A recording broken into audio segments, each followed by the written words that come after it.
മാത്രം കള്ളനായിക്കൊണ്ട് ഉണ്ണികൃഷ്ണൻ പോറ്റി ഫ്രോഡാണ്, അയാളെ മാത്രം പ്രതിക്കൂട്ടിൽ നിർത്തിക്കൊണ്ട് രക്ഷപ്പെടാൻ ഇവിടെ ശ്രമിക്കുന്ന ഒരുപാട് പേര് ഇവിടെ ഉണ്ട് കേട്ടോ.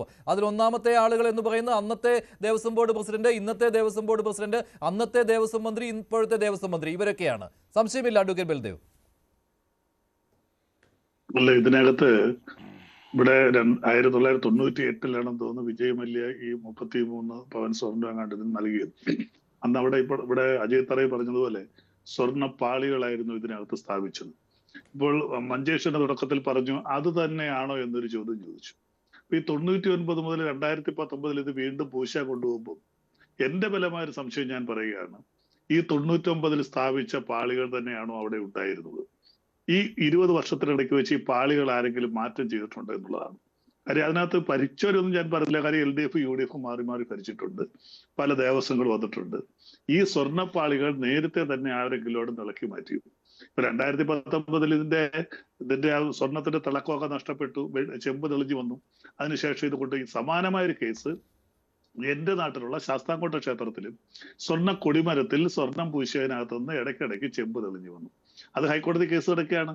അത് പൊതുജനങ്ങൾ കേസ് പോയി ഹൈക്കോടതിയിൽ അന്നത്തെ ഭാരവാഹികൾക്കെതിരെ കേസ് കിടക്കുകയാണ്. അവിടെ ഇതുപോലെ തന്നെ സ്വർണ്ണം പൂശിയതാണ്, പക്ഷെ ഒരു മഴ കഴിച്ചപ്പോൾ മൊത്തം ചെമ്പായിട്ട് വന്നു. അപ്പൊ ഇതെങ്ങനെ സംഭവിച്ചെന്നുള്ള അത് കിലോ കണക്കിന് സ്വർണ്ണം ഉണ്ടായിരുന്നു. അപ്പൊ ഇവിടെ തീർച്ചയായിട്ടും അതിനകത്ത് ബലമായ ഒരു കാര്യം, 98 ശേഷം എപ്പോഴെങ്കിലും ഇരുന്ന് ദേവസ്വം ഭാരവാഹികളോ ഇതുപോലെ ഉണ്ണികൃഷ്ണൻ പോറ്റിമാരോ വേറെ ആരെങ്കിലും ഈ സ്വർണ്ണപ്പാളികൾ എടുത്ത് മാറ്റിയിട്ടുണ്ടോ? സ്വർണ്ണം എന്ന് പറയുന്ന സാധനം വളരെ പെട്ടെന്നൊന്നും ഒന്നിന്നും ഫെയ്ഡ് ചെയ്ത് പോകുന്നതല്ല. ഇത് നേരത്തെ പറഞ്ഞ പോലെ ഇലക്ട്രോപ്ലേറ്റ് ചെയ്യുന്നതാണ്. ആ ഇലക്ട്രോപ്ലേറ്റ് ചെയ്യുന്ന സാധനം ഒരിക്കലും ഇളകി പോകത്തില്ല. ആ രീതിയിലാണ് ഇലക്ട്രോപ്ലേറ്റ്. അജയ് തറയിലിന്റെ മറുപടി, അദ്ദേഹം തിരുവിതാംകൂർ ദേവസ്വം ബോർഡ് അംഗമായിരുന്നയാളാണ്. ശ്രീ അജയ് തറയിൽ ഇതുകൊണ്ടൊക്കെയാണെന്ന് തോന്നുന്നു ഈ 25 വർഷത്തെ കാര്യങ്ങൾ അന്വേഷിക്കണമെന്ന് പറഞ്ഞ് ഇപ്പോൾ തിരുവിതാംകൂർ ദേവസ്വം ബോർഡ് പ്രസിഡന്റ് കൈയൊഴിയുന്നത്. അജയ് തറയിൽ അതിനുള്ള മറുപടി ബലദേവ് അത് പറയുന്നുണ്ട്. അല്ല ഇത് ഈ വിഷയത്തിൽ ഇമ്മീഡിയറ്റ് ആയിട്ടൊരു കേസ് രജിസ്റ്റർ ചെയ്ത് അന്വേഷിക്കണം. 25 വർഷം ആയിട്ടുള്ള മുഴുവൻ കാര്യങ്ങളെക്കുറിച്ചും ഒരു ഏജൻസി അന്വേഷിക്കണം. തർക്കവും വേണ്ട അതിനകത്ത്, നമ്മൾ ഏതന്വേഷണം തയ്യാറാണ്. അപ്പോൾ പക്ഷേ അതല്ല, ഈ ഇഷ്യൂസ് ഈ 2019-ലെയും 25-ലെയും ഈ ഇഷ്യൂസ് അത് ദേവസ്വം ബോർഡ് പ്രസിഡന്റുമാരടക്കുന്ന അവരെടുത്ത ഓർഡറാണ്, അവർ ചെയ്ത തീരുമാനമാണ്, അത് ചട്ടലംഘനമാണ്, അത് വിശ്വാസവഞ്ചനയാണ്, അത് മോഷണമാണ്. ഈ കാര്യത്തിൽ ഒരു വേറെ ഒരു ഏജൻസി ഈ കേസ് ഒരു ക്രൈം രജിസ്റ്റർ ചെയ്ത് അന്വേഷിക്കണം അത്യാവശ്യമായിട്ട്. വിജിലൻസ് അന്വേഷിച്ചിട്ട് ദേവസ്വം വിജിലൻസ് അന്വേഷിച്ചിട്ട് യാതൊരു കാര്യവുമില്ല. അവർക്ക് കേസെടുക്കാനുള്ള അധികാരമില്ല, അവർക്ക് ഇത് ഒന്നും ചെയ്യാൻ കഴിയില്ല. അതുകൊണ്ട് ഒരു എക്സ്റ്റേണൽ ഏജൻസി ഇത് ക്രൈം രജിസ്റ്റർ ചെയ്ത് അന്വേഷിക്കുക. 25 വർഷം ആയിട്ടുള്ള ഇവിടെ നടന്നിരിക്കുന്ന മുഴുവൻ കാര്യങ്ങളെക്കുറിച്ചും സ്വർണ്ണം വരവിനെക്കുറിച്ചും ഈ കാര്യങ്ങളെക്കുറിച്ചൊക്കെ അതൊരു ഏജൻസിയെക്കുറിച്ച് അന്വേഷിപ്പിക്കണം എന്ന് തന്നെയാണ് എൻ്റെയും അഭിപ്രായം. സച്ചിദാനന്ദൻ അത് അന്വേഷിക്കട്ടെ എന്നാണ്. അല്ല, ഞാൻ ഒരു കാര്യം കൂടെ പറയാം. അതായത് ഈ സ്വർണ്ണപ്പാളികൾ എന്ന് പറയുന്നത് ചെന്നൈയിൽ കൊണ്ടുചെന്നപ്പോൾ അവിടുത്തെ സ്മാർട്ട് ക്രിയേഷൻസ് ആണ് തോന്നുന്നു അവർ പറഞ്ഞത്, അവരുടെ സ്റ്റേറ്റ്മെന്റ് വന്നിട്ട് ഇത് സ്വർണ്ണപ്പാളികളല്ല. അവിടെയാണ് ഞാൻ പറഞ്ഞത്, അവിടെ കൊണ്ടുചെല്ലുന്ന സാധനം സ്വർണ്ണപ്പാളികളായിരുന്നില്ല. അപ്പൊ ചെല്ലുന്നതിന് മുമ്പ് തന്നെ ഈ സ്വർണ്ണപ്പാളികൾ മാറ്റി ആരോ ചെമ്പ് പാളികൾ അവിടെ വെച്ചു. പിന്നെ ശരി, അദ്ദേഹം പറഞ്ഞ ക്ഷേത്രത്തിന് പുറത്തു കൊണ്ടുവന്നു. ഇപ്പോൾ പുതിയൊരു സിസ്റ്റത്തിലാണ് മെർക്കുറി ചേർത്തുള്ള അമാൽഗമേഷൻ പ്രോസസ്സിലൂടെയാണ് ഇപ്പോൾ അത് പ്ലേറ്റ് ചെയ്യുന്നത്. അപ്പോൾ അതിനുള്ള ഫെസിലിറ്റി ഒന്നും ശബരിമലയിലില്ല. ഒരു കാര്യം ശരിയായിരിക്കും, വളരെ ഭക്തിയോടുകൂടി കാണുന്ന, ഞാൻ വിശ്വാസി അല്ലെങ്കിൽ പോലും ഭക്തിയോടുകൂടി കാണുന്നത് ആ പരിസരം ആ ക്ഷേത്രത്തിന്റെ കോമ്പൗണ്ടിനകത്ത് വെച്ച് തന്നെയാണ് ഇത് ചെയ്യേണ്ടത്. അത് ചെന്നൈയിലേക്ക് കൊണ്ടുപോകുക എന്ന് പറഞ്ഞൊരു തെറ്റായ കാര്യമാണ്. കാര്യം ക്ഷേത്രത്തിനകത്തിരിക്കുന്ന എല്ലാ കാര്യങ്ങളും പൂജാരികൾ അവരുടെ തന്ത്രവിധി പ്രകാരം സ്ഥാപിച്ചിരിക്കുന്ന സാധനങ്ങളാണ്. അത് ഇളക്കിക്കൊണ്ട് പോകണമെന്നുണ്ടെങ്കിലും ഞാനിതൊന്നും പഠിച്ചിട്ടില്ലെങ്കിലും പറഞ്ഞു കേട്ട് അറിവ് വെച്ച് തന്ത്രവിധി പ്രകാരം മാത്രമേ ഇതൊക്കെ ഇളക്കിക്കൊണ്ട് പോകാൻ പറ്റൂ. അപ്പൊ അല്ലാതെ കൊണ്ടുപോയിട്ടുണ്ടെങ്കിൽ ശ്രീ അജയ് തറയിൽ പറഞ്ഞതുപോലെ ചട്ടലംഘനമാണ്. പക്ഷെ ഇതിനകത്ത് കള്ളം നടന്നത് എപ്പോഴാണ്? എൻ്റെ ഒരു ചോദ്യം അത് മാത്രമാണ്. 2019 കള്ളം നടന്നത്, അതോ ഈ കള്ളം നടന്നത് 98 മുതലുള്ള കാലഘട്ടത്തിലൂടെ കള്ളം നടന്നിട്ടുണ്ടോ? ഇതൊരു പെട്ടെന്നൊന്നും ഇത്രയും കൂടുതൽ സ്വർണ്ണമൊന്നും ആർക്ക് ഇളക്കി മാറ്റാനും ഒരു നിമിഷം കൊണ്ടൊന്നും ചെയ്യാൻ പറ്റുന്നതല്ല. കാര്യം ഇത് ആ രീതിയിൽ ബന്ധവസ്ഥയിലിരിക്കുന്ന ഒരു സാധനമാണ്.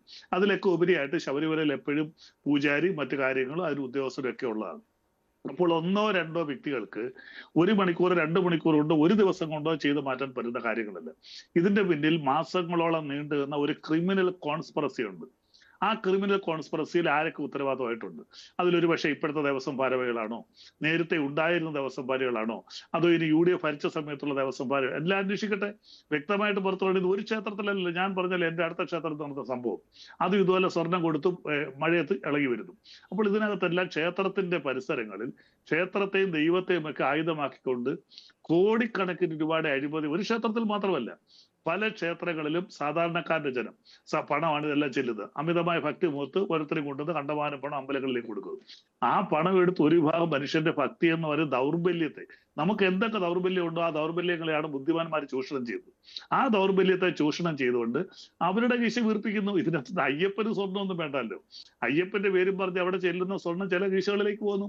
ഇത് ഇന്നും ഇന്നലെയൊന്നുമല്ല, ഇതിലിപ്പോൾ രക്ഷപ്പെടാൻ കാണിക്കുന്ന ചില തന്ത്രങ്ങൾ കാണുമ്പോഴാണ് ചിരി വരുന്നത്. ഇതിലിപ്പോൾ CPM-ഉമായിട്ട് ബന്ധപ്പെട്ടുള്ളവർ ഒക്കെ പറയുന്ന കാര്യം, തന്ത്രി ഇതിന് അനുമതി നൽകിയിരുന്നു ഇങ്ങനെ സ്വർണം പൂശാൻ കൊണ്ടുപോകാൻ എന്നൊക്കെയാണ്.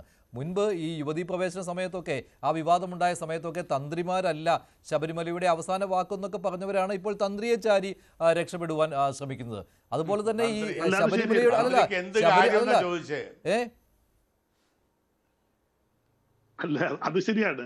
തന്ത്രി അവസാന വാക്കെന്ന് പറയുന്ന പൂജാതി കാര്യങ്ങളിലാണ്. പൂജാതി കാര്യങ്ങളിൽ ഇപ്പോൾ ഈ സ്വർണ്ണപ്പാളികൾ അവിടെ നിന്ന് കൊണ്ടുപോയത് എന്തിനാണെന്ന് ചോദിച്ചപ്പോൾ അതിന് തന്ത്രിയുടെ അനുമതി ഉണ്ടായിരുന്നു എന്ന് പറഞ്ഞ് രക്ഷപ്പെടാൻ ശ്രമിക്കുന്നു. ആചാരാനുഷ്ഠാനങ്ങളിലാണ് തന്ത്രി അവസാന വാക്ക്. തന്ത്രിയുടെ അനുമതി വേണം. കാര്യം ക്ഷേത്രത്തിൽ ഒരു കാര്യം വിളക്കുമ്പോൾ തന്ത്രിയുടെയും പൂജാരിയുടെ അനുമതി വേണം. പക്ഷെ തീരുമാനിക്കേണ്ടത് അഡ്മിനിസ്ട്രേറ്റീവ് ബോർഡാണ്. അപ്പോൾ 2019 ഉത്തരവ് എന്ന് പറയുന്നത് ദേവസ്വം ബോർഡിന്റെ തീരുമാനം തന്നെയായിരുന്നു. അതെന്തിനു കൊണ്ടുപോയി എന്നുള്ളതാണ്. തീരുമാനം വേണമല്ലോ. ആ തീരുമാനം എന്തിനായിരുന്നു എന്നാണ്. അവിടെയാണ് സ്വർണം ചെമ്പായത്. താങ്കൾ പറയുന്നത് ചെമ്പ് തെളിഞ്ഞു വന്നു തുടങ്ങിയെന്നാണ്. അല്ല, സ്വർണം ചെമ്പായത് അതാണ് സ്വർണം ചെമ്പായത് അന്നേരൊന്നും പറയാൻ പറ്റില്ല. സ്വർണം നേരത്തെ മുതൽ തന്നെ ചെമ്പായി തുടങ്ങിയിട്ടുണ്ടാവും. അതിനകത്ത് ഇന്നായിരുന്നൊന്നും ഞാൻ പറയുന്നില്ല. അതിനകത്ത് പിന്നിൽ നേരത്തെ രാഹുൽ 2017 അവര് പുതിയ കൊടിമരം സ്വർണം പൊതിഞ്ഞ് അവിടെ സ്ഥാപിച്ചപ്പോൾ അവിടെ അത് സ്വർണം തന്നെയായിരുന്നു. 2017 ഞങ്ങൾ ഒഴിയുമ്പോൾ അത് സ്വർണം പൊതിഞ്ഞ ദ്വാരപാലകർ തന്നെയായിരുന്നു. എനിക്കത് പറയാൻ കഴിയും. കാരണം ഞങ്ങൾ അവിടെ അത്യാവശ്യ സാധനങ്ങൾ വീണ്ടും പൂശത്തെ കുറിച്ച് ആലോചിച്ചപ്പോൾ ഇത് ഞാൻ ഉറപ്പായിട്ട് പറയുന്നു. അതല്ലേ, അത് TV കാണാമല്ലോ നമുക്ക്. അപ്പൊ നിങ്ങൾ അവരെ രക്ഷിക്കാൻ വേണ്ടി, ഇപ്പോഴുള്ള ഭരണസമിതിയെ രക്ഷിക്കാൻ വേണ്ടി നിങ്ങൾ പറയുന്ന ആരോപണങ്ങളാണ്. പരിശോധിച്ചിട്ടുണ്ട്. അന്ന് കുറിപ്പ് ഹൈക്കോടതിയുടെ സ്പെഷ്യൽ കമ്മീഷനായിട്ട് വന്ന് ഇത് നടത്തി.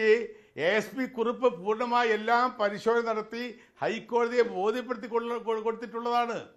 അതുകൊണ്ട് ഒരു കാരണവശാലും അന്ന് അത് ചെമ്പുപാളി അല്ലായിരുന്നു. അത് കഴിഞ്ഞ് 2 വർഷം കഴിഞ്ഞപ്പോൾ എങ്ങനെ ചെമ്പുപാളിയായി?